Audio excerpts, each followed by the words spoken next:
மத்தியில துணிகரமான பாவங்களும் கர்த்தருடைய வார்த்தைக்கு கீழ்ப்படியாமைகளும், நான் ஞானஸ்நானம் பெற்றுவிட்டேன், நான் அபிஷேகம் பெற்றிருக்கிறேன், அநேக வரங்கள் எனக்கு உண்டு, அநேக வெளிப்பாடுகளை பார்த்து கொண்டிருக்கிறேன், ஆதலால் நான் மனவாட்டியாக முன்குறிக்கப்பட்டு விட்டேன் என்கிற தைரியத்தோடு கூட அநேக காரியங்கள் வார்த்தைக்கு எதிராக இன்றைக்கு நடந்து கொண்டிருக்கிறதே. அப்படி இருக்கிற பட்சத்தில் கர்த்தர் சொன்னாரே, நான் பரிசுத்தர் நீங்களும் பரிசுத்தரா இருங்கள் என்கிற அந்த வார்த்தைக்கு என்னதான் அர்த்தம்? எப்படி இருந்தாலும் அந்த நித்திய ஜீவனுக்கு போய்விடலாம் என்றால் அப்பொழுது புறஜாதிகளுக்கும் அந்த ஜட்ஜ்மெண்ட், நியாய தீர்ப்பு தேவைப்படாதே.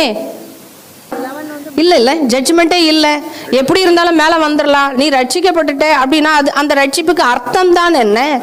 அந்த ரட்சிப்புக்கு அர்த்தம் பரிசுத்தம் அல்லவா, நீதி அல்லவா, கர்த்தருடைய சாயலாக நான் மாற்றப்பட வேண்டும் என்பதல்லவா, தேவ குமாரனை நான் தரிசிக்க வேண்டும் என்கிறது தானே அதற்குண்டான அர்த்தமா இருக்கிறது.